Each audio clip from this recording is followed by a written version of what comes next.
Hey y'all, it's Anna. Welcome back to my channel. Let's get into Love After Lockup Season 4, Episode 3. Don't track me. So, let's start with Lacey and Antoine. I totally forgot about them because we didn't know anything about them since the first episode. So they finally popped back up. Lacey is finally going to meet with Antoine's mother because she want to understand, what the problem is and how they can resolve it. Mama apparently feels some type of way that her friend and her son are in a relationship. I'm still confused by that because the mama introduced them, and I just don't understand why you introduced your jailbird son to somebody for them to be what you thought they was going to be, friends, pen pals. Like, I really don't understand what the expectation was after you introduced them to each other. But I digress. She meet up with the mama at this restaurant, and mama already drunk as hell before she even get there. She at the table slumped over like this, slurring her words, so much so that they had to put the caption on the lady. So she gets to the table and she orders a vodka and lemon. And I'm just like, that sounds disgusting. Vodka already nasty as hell. And you gonna throw a tart ass lemon in there? Disgusting.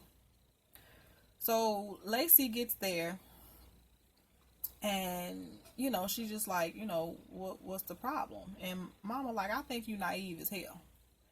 And you don't know who my son is. He is a monster outside of jail. He spent most of his life in jail. So for you to think that it's gonna be all shits and giggles when he get out, you're sadly mistaken. Lacey ain't want to hear that. So instead of taking heed to what she's saying, because anytime a man's mother tell you to leave him alone, yes, this lady is a drunk. However, I don't think she's lying to you. Most of the time when a man mama tell you that he ain't shit, he ain't shit. You don't have to question that 90% of the time. You do not have to question whether she's telling the truth or not, because she probably is. So Lacey get in her feelings and she started putting her coat back on like, oh no, I don't have to take this. I'm a grown ass woman. And I'm like, she ain't say nothing wrong to you. You just don't want to hear the real shit she's spitting to you right now. But that's okay. You'll learn. And that's what she said. She was like, she don't even know that boy coming home to me when he get out of jail. Right home to mama. So she'll figure it out. I said, oh no, not right home to mama. Anyway, that's all that they was given. So let's skip over to Taylor and Chance. As they're driving home from the prison, they just discuss what's next, like what's gonna happen going forward in their relationship, since it's upon his release. And they also talk about him meeting her 3 girls. So when Chance gets before Chance gets to the house, he asks Taylor, does Bobby, which is Taylor's twin sister, he like, did Bobby get a job? And Taylor's like, oh yeah, she got a job. And then he was like, oh yeah, good, because she needs to be contributing. I don't like the fact that, you have to do everything. And I'm just like, will you worry about you? Because you ain't paid a bill yet neither. So how about we all be concerned with ourselves until we get some money flowing around here? Because right now, Taylor is the parent. How you gonna come home from jail trying to conduct and rearrange what the fuck she already got going on in her household? How you got more expectations for the sister than you have for yourself? Because that's what it's given. Relax, Chance, until you got some income coming in. And then maybe you can start making some decisions. And even then, you shouldn't be. You just got out of jail. Humble up. Then, what pissed me off about it, Chance is full of shit. And I feel like he's going to be a liar and a manipulator. Because he came right in the door. Like, lying. Like, he came in, he like, oh, he talking to Bobby. He like, oh, it's so nice to meet you. And, I'm so thankful for you. And you was helping, Taylor, with the kids and all of that. And, I'm not here to, separate y'all. I don't want to break y'all up. And I'm like, that is literally the opposite of what you have already said to us. You said you wanted to put that lady in the garage. Motherfucker, you go to the damn garage. Because she been there. That's her blood. Why would she go to the garage? And then for Taylor to even let that slide when you said it, I'm just like, girl. But Bobby already see through him. Bobby think he full of shit just like I do. Because all the while he was talking, she was just like, yeah, it sounds good. And Bobby eventually went on to her room because she was over it. And he ends up meeting the girls. So the girls are excited to see him. And as the girls continue to play after they get a little acquainted with him, he says that he wishes they had more privacy. So they decide to go fuck in the closet. And I'm just like, wow. That's something. The next day they both woke up talking about how good the sex was for the first time. And they're about to go and pick up the kids. Taylor says that she's worried about how Bobby is feeling with all this. And it's like, well, you don't really care about how your sister feeling because, yeah, this your house, but you done just brought this random man that don't nobody know into y'all house. So stop acting like you really give a shit about what she think, because if she told you right now today that she wanted him to leave, you would argue with her about it and you wouldn't put him out. So they pick up the girls from school and when they get home, they all decide to play in the yard. And while they playing in the yard, I believe Chance was playing with two of the youngest girls at the same time. And one of them, I guess, ended up grasping his attention more. He started tossing her up in the air. And I think he was already previously playing with the child before her. I guess he was kicking the ball around with her. So when he starts tossing up Lil Baby, she like, the middle child ends up running off. And she's upset. And she like, Chance doesn't want to play with me. So Taylor goes and talks to her, and she ends up coming back outside, and Chance tries to redeem himself with her. And then this when Taylor says, a lot is riding on Chance and I to work, because it's not just me now. Like, I don't know about how I feel about them getting attached, because it's 3 hearts in this now. And I'm just like, oh, you just not thinking about that day 2 of him being home? That's cute. Anyway, later on in the episode, Chance is on the phone with his boss, and apparently he has 2 citations in 2018 on his driver's license, but he was trying to explain to his boss that between 2013 and 2021 he was in jail. So they immediately suspended his license as of 3 o'clock that day. He had already just got it that day.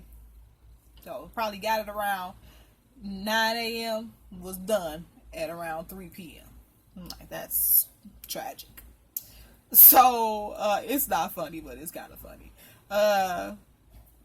So he's looking up online, like, how can he see what went on with his record. And then it dawned on me that this MF is had went to jail this last time for Grand Theft Auto. So anything that got to do with cars, you did that shit. And you probably, them citations was warranted. They probably just kicked in, or they probably kicked in late, but they got your ass. and now your license suspended. So you still paying for shit that you did in your past. Oh well, you shouldn't have been doing dumb shit because he ain't learned no lesson yet. He stayed in and out of jail, and I don't believe that he's gonna stay out because he has a temper. The reason he got the job, for one, is because Taylor has a friend that I believe owns a plumbing company and was able to, employ him. And this job requires you to have a driver's license so you can drive the company car. So this kind of fucks him entirely. And he really getting upset, like, man, I get out and I'm trying to be a good person, and then this happened, and it's just like, why you got out? You thought it was just gonna be easy peasy when you got home? You thought shit was just gonna fall in your lap and everything was gonna go well? No. You've been in jail for 8 years. You got to get acclimated back to society, and everything don't be right all the time. Like, shit happens. Even for people that don't go and get locked up. If it ain't one thing, it's another, and that's just life. But I don't think you understand that because he probably been in jail for majority of his life, so he ain't really got that understanding. Then apparently he couldn't find the information he needed. He's trying to figure out where these citations came from, but he couldn't really quite find the information. So he asked Taylor for assistance, but then get mad because he like, you're not doing it right. Doing what right? You didn't even know how to do what you trying to do in the first place. So how you know she not doing it right? You do it then. You figure it out. So he's getting really upset about that, and she like, I just didn't think that he was gonna get upset about the small things. And I'm like, yeah, because you don't know him. He didn't really have a reason to get upset about small things because he was in jail. Now that he's out, he's definitely gonna show you his true side. You don't know that man. You don't know anybody after 1 year. I'm sorry. As I get older, you could be with a person for 10 years and still not know who the fuck they are. So, but I told y'all, she a little dense. Elevator don't go all the way up to the top. So, of course, she's gonna be naive and have this false hope. But I feel sorry for them babies because he gonna disappoint them. Like, he talking a good game, like he want to be there and take care of them, but let's all hope he don't get back on them pills. I just feel like his anger and then this shit with this job is gonna send him to a different place. We'll see. Hopefully they prove me wrong. But anyway, let's move on to Rick and Raydean. So Rick is super thirsty to go pick up Raydean from the halfway house. Raydean is getting furloughed for 2 months. No, I'm sorry. She's been in the halfway house for 2 months. And she's getting furloughed for 48 hours for Thanksgiving. The Thanksgiving holiday. So he picks her up and, is going to take her to her parents' house so she can see them. First of all, when she came out that halfway house, I said, look at her mouth. Y'all see them teeth? It looked like she got them silver caps on her teeth, but nah, that was from the meth.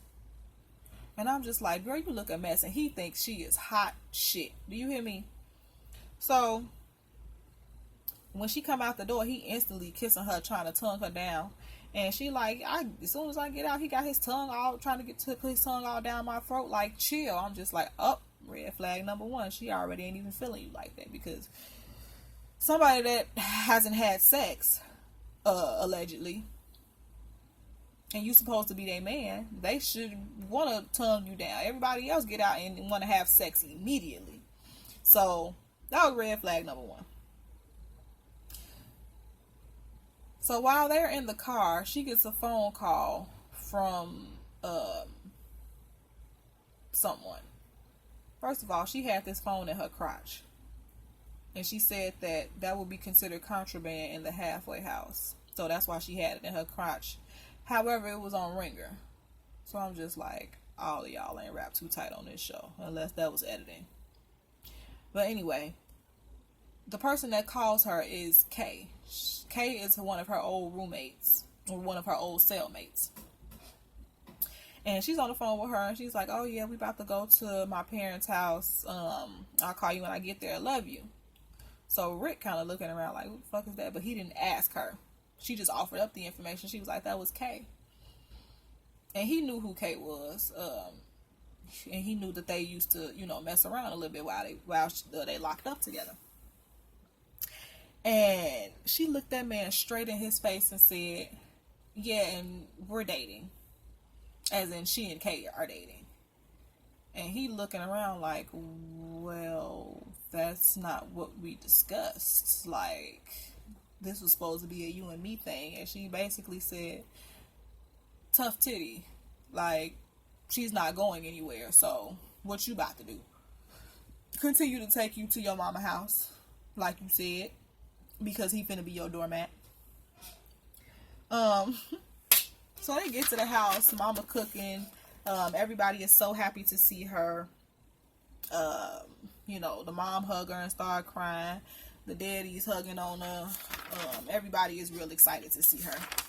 And while they in the kitchen cooking, it's just Raydean and her mother. I think that's her stepmother. But they're in the kitchen cooking. And she asked Raydean, like, so you really love this man? And she was like, oh, I got love for him. I said, not love for him. That ain't the same thing. Mama said, do you love him? She said, no, I got love for him. Like, he cool and everything, but I just got out of jail. I'm trying to kick it. Then mama said, well, what you gonna do about Kay? And she was like, I'm not finna do shit about Kay. What Kay and Rick about to do about me? Because I'm trying to kick it, and I'm about to be out here doing what I want to do. She gonna get her ass back up in jail. And she also puts me in the mind of crazy ass Lacey from last season. That was the one that carved some dumbass shit in that man's table. The man she was dating that had he had a cleft lip and that motherfucker was swole. That's who she reminds me of. So the daddy is talking to Ray at the same time that the ladies are in the kitchen. And Rick is like, I'm so excited for her to be home. Like, I just couldn't believe it when she walked out the halfway house. I was just like, it was a dream. And every time that Rick and Ray sit down and talk to one another, Ray just be rolling his eyes like, okay, what's next? I'm really just doing this for the cameras and the possible check that's gonna come along with this shit, because I don't think that she should be with your ass anyway. You too old. Daddy feel like he's too old, and she already got a daddy, so she really don't need you. But she probably likes old men because her daddy was absent, because he used to be on drugs. But come to find out, the whole family knew about Kay, because when Kay called on the phone, she was talking like she knew everybody. And Rick is looking around like, am I in the Twilight Zone? What the fuck is happening right now? He like, so all of you hoes knew and ain't nobody told me nothing? Okay. That's okay. Bet it up. I'm like, oh no. Not everybody knew and you was at it. But she already told you what it was. And yet you still sitting at the table. She meant what she said. So why you looking shocked? Need you to get with the program, Rick. Get with it to get lost. Anyway, let's move on to who else got some tomfoolery going on. Let's get into Kayla and Martel. Child. So, I'm sorry. I got a bad habit of biting my skin. So they coming to from having sex at the hotel. They packing up. And he said the sex was better than he expected. Martel is in the confessional talking about it's a blessing that she put her life on hold to hold me down in jail. And I'm like, oh, you proud of that? You proud that you requested that your lady, you probably didn't request that, but it was implied. You were okay with her putting her life on hold to wait on you to get out of jail. That's some selfish shit. Shows that you only think about you. Because you could have let that lady live her life. She was 19 years old. And he has 4 years on her. So he was 23 when he went to jail, 24. And she was 19, probably going on 20. That's not a huge age difference, but enough for him to have had a little bit more experience in life than she has. And you requested that this lady not only save her life, but save her vagina. And I'm just like, girl, if you did that, you's a damn fool. But she didn't. So, happy for her, but also not happy for her because I don't understand how you just wasted 13 years of your life for a man that's cheating on you. I'm not even finna say allegedly because I fully believe that he cheating on her. He's definitely been talking to other 13 years. And girl. The chicks that he was talking to before he got with you and then went to jail, they ain't went nowhere. Trust and believe. They didn't went nowhere. And then apparently you ain't been around this man's family like that because we'll get there. I'm sorry, I'm skipping ahead of myself. So they leave the hotel and they have to travel 6 hours to the halfway house from Mississippi to Atlanta. And he got to spend 6 months in the halfway house. So as they on the road, his people steady calling him. And he answering the phone every time. I'm like, damn. Like, I understand you got other people that love you and care about you and want to talk to you. But you got 6 months in the halfway house. Give this lady a little bit more of your time since she gave you 13 years of hers. The least you could do is get the fuck off the phone. Because I'd have threw it out the window. So what? Where am I at in my notes? So after he gets off the phone with all his people, she ends up telling him that she wants to get a tracker on his phone and she wants him to have a tracker on her so they can know where each other is at all times. And he like, I ain't with it. I've been in jail for 13 years. I've had a tracker on me for 13 years. I'm good. Which is understandable. And the fact that you already feel like you need to do all of that is a lack of trust. Because somebody I trust, I don't need to know where you are at every waking moment. Like, yes, with my partner, I definitely want to know where she is. Like, just for safety's sake. But that's not what this is giving. This is giving, oh, I want to keep tabs on you and make sure you ain't doing nothing you ain't got no business doing. Because she already know. I know she know. She got to. She has to know that he gonna be doing some silly shit. Because why would you even suggest that? The man just got out. So they end up meeting up with his niece and his mother in the parking lot. I'm sorry, I'm all over the place with this. The parking lot is around the corner from the halfway house. They couldn't go to the mama house because they ran out of time. So they end up, meeting in this parking lot so they can spend a little extra time with him since they right around the corner from the halfway house. And mama approves of her. She said that she know that she been holding her son down and they love each other. And niece like, yeah, we'll see. Niece ain't convinced. I said, oh no. Why you not convinced, niece? What happened? Then Martel reveals to us that he didn't need Kayla financially while he was in jail because he had boys that was in the streets. He had his mama and he had a plethora of female friends. I said, do Kayla know about these female friends that was funding you? Probably not. But then you also don't know about the dick she was sitting on about a year and 8 months ago. Child, let her tell it. It probably wasn't that long ago. But she ends up saying some silly shit like she wants him to be the best man that he could be, and it's just like, what about you though? Because you don't put your whole life on hold for this man for 13 years, and you talking about you want him to be the best man he could be. Or when you gonna try to be the best woman that you could be for you?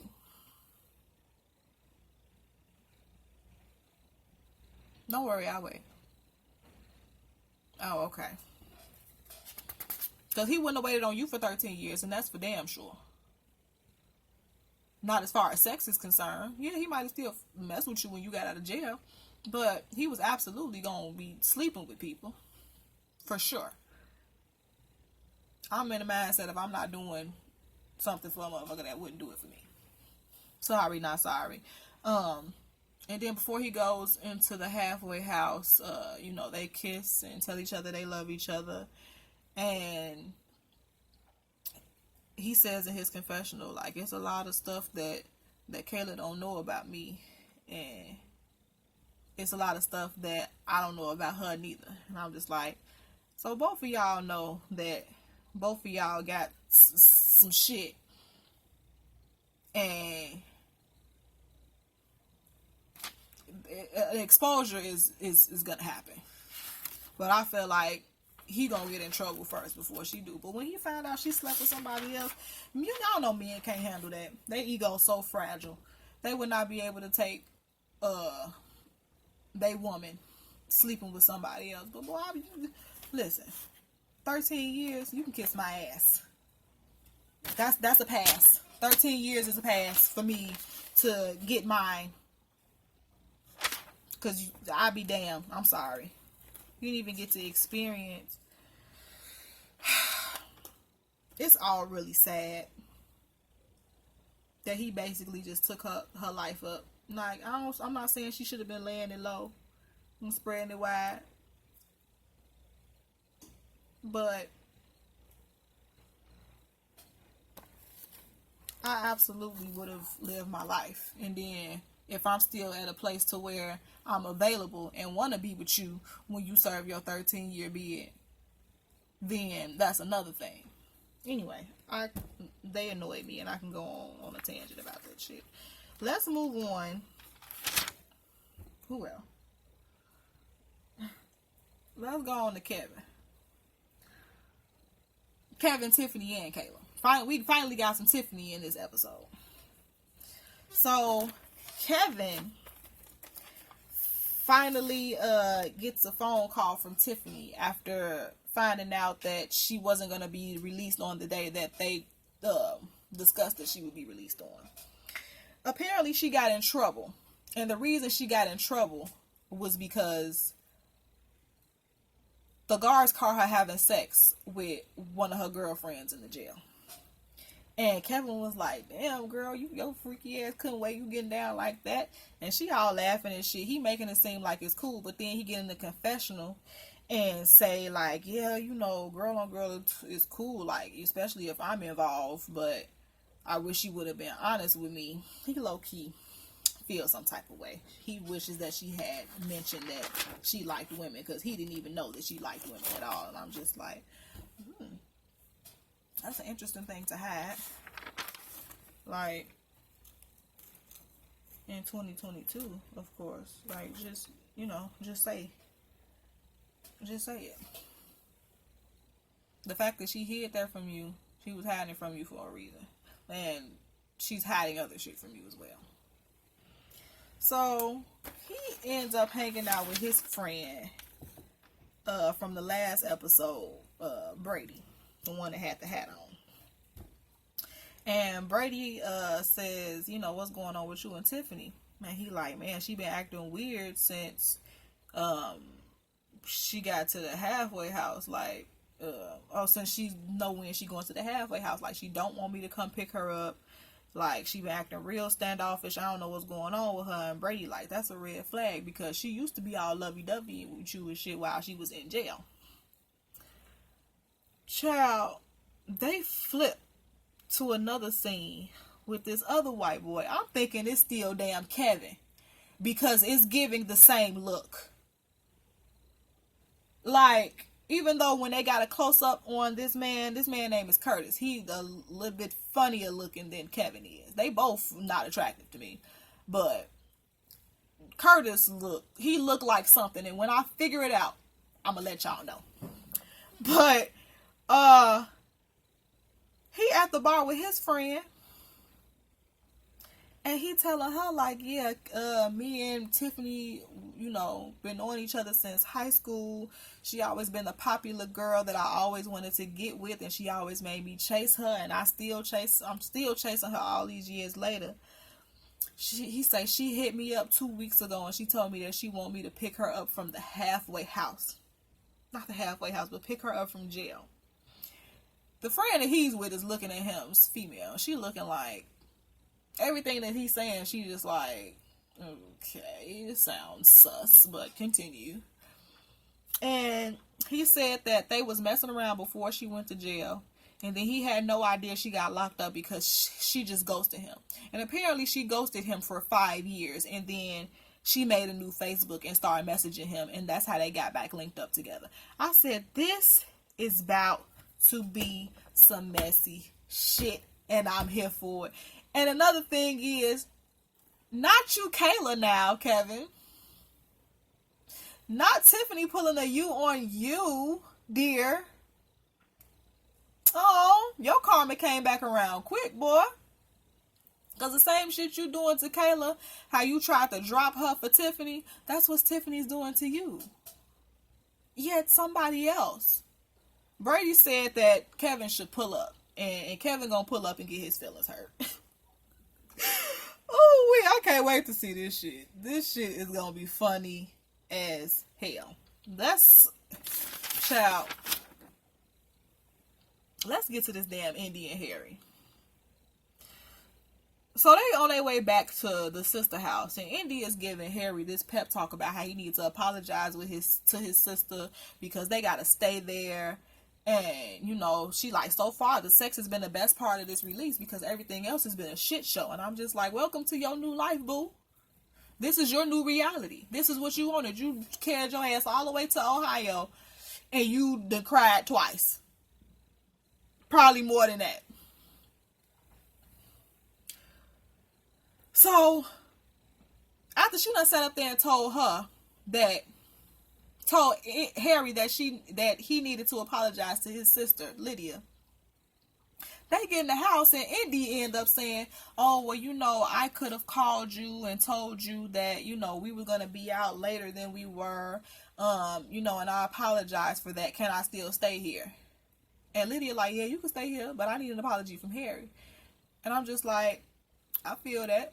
But at the same time, both of y'all need to go. Harry needs to go on and get his disrespectful ass out because Indy gave them some privacy, and Lydia is trying to, understand where he coming from a little bit, but he won't even let her talk because he like, it infuriated me so much. My mind is just going because all the while Lydia is talking to him and trying to get some, understanding in his head that, I understand that you wanted to drop some food off to your guys, and she couldn't even get past that. And he just like, you won't even let me talk. And he doing all this in the chair and shit. And I'm just like, I want to smack the dog piss out of him. For real. Because this is a child. And he would not be in my house disrespecting me. You can be on the streets. You can go your ass back to jail. All I give a shit. Because he disrespectful. He talking about, I don't feel like anybody considered me. I didn't get accommodated when I got out of jail. It's like, why the fuck should we accommodate you? What? Why would we accommodate you? The accommodation is that you got somewhere to stay. That's it. I didn't have to do that. So what you mean accommodations for what? What have you done to be accommodated for? Well, if you don't get your stupid ass out of here with that. And while he's laughing, he did this fake apology, and she was like, something that he said, he worded it in a way that was apologizing but not really apologizing. I'm sorry that you felt that way type shit. And she like, that's not sincere. And as she's saying that, he's laughing. I'm like, this is a child. This is a little 17-year-old boy, or however old he was when he got locked up. That's still where he's at in his mind. Because he is so disrespectful. Ooh, I can't. I don't like people like that. Like that type of shit. Anyway, so later on that day, Harry ends up meeting up with one of his friends that he stayed in the halfway house with before. Friend done got out, got himself a job, and got himself a place to stay. And I'm like, there you go, friend. This is somebody that you probably should be hanging out with, Harry. So, Indy like, ain't no hoes gonna be over there, is it?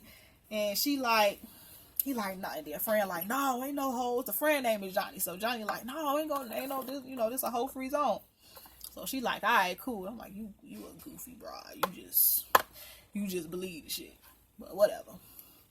So Harry and Johnny go into his house, and he asks Harry, he like, so what, what's up with you and old girl? And I said, not old girl, and you just met her and you know her name. That was disrespectful. That shows the level of respect that he got for you, for him to even let his homie call you old girl. Because who is old girl?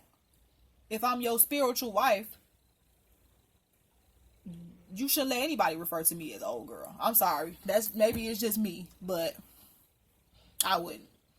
So the friend asks him, like, are you ready for this? Like, you ready for commitment? Harry started laughing when he asked him that. I said, oh my God. Harry said, I've never really thought about that. Like, it's overwhelming. Like, how do you plan a life when you never plan to make it past 16? And I said, so you let this bitch come down here on a whim, even though she came down there by herself, but you didn't really do too much to stop it.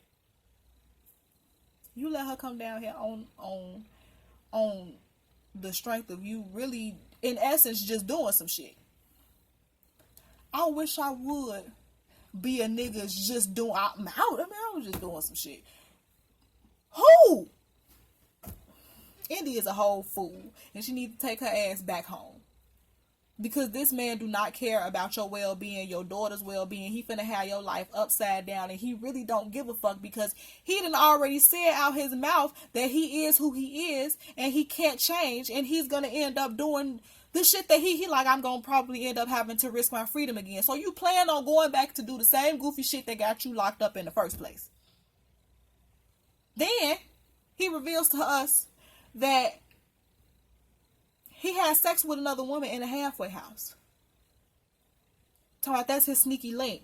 And Fran and Johnny like, so what do you want to be with your sneaky link instead of Indy? And he like, yes and no. Like, but yes and no. And I'm like, not yes and no. You got this girl out here bad, bro. Like, that shit is so, I just could never. Not at her big age, since you let somebody play in your face like that. Me and Indy are the same age. She might be a year older than I am. And I'm not at a point in my life where I'm just gonna let you play with me. And then another thing, I'm so sick of you niggas not holding each other accountable for y'all bullshit, because you should have told your friend that he was trash. Because I'm sure that you know the situation, how this girl done uprooted her whole life and her whole child to be down here with your trifling ass friend, and he sit up here talking about, I kind of do want to be with my sneaky link. Boy, fuck you. And your friend. And I will pack up my shit and have him figure it out, because he gonna end up getting put out his sister's house anyway.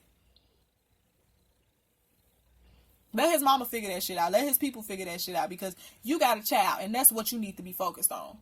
Girl, I gotta key out this goddamn episode. They is a mess. This shit is getting juicy, and I hope they keep it up, because last season, towards the end of the season, I feel like it fell flat. So far, season 4 is giving. And I'm going to need it to continue to give. But that is all, you guys. Thank you so much for watching. Make sure you click that like button. Please comment and please subscribe. And let me know what you thought about these foods down in the comments. All right, y'all. I'll see y'all in the next one. Bye.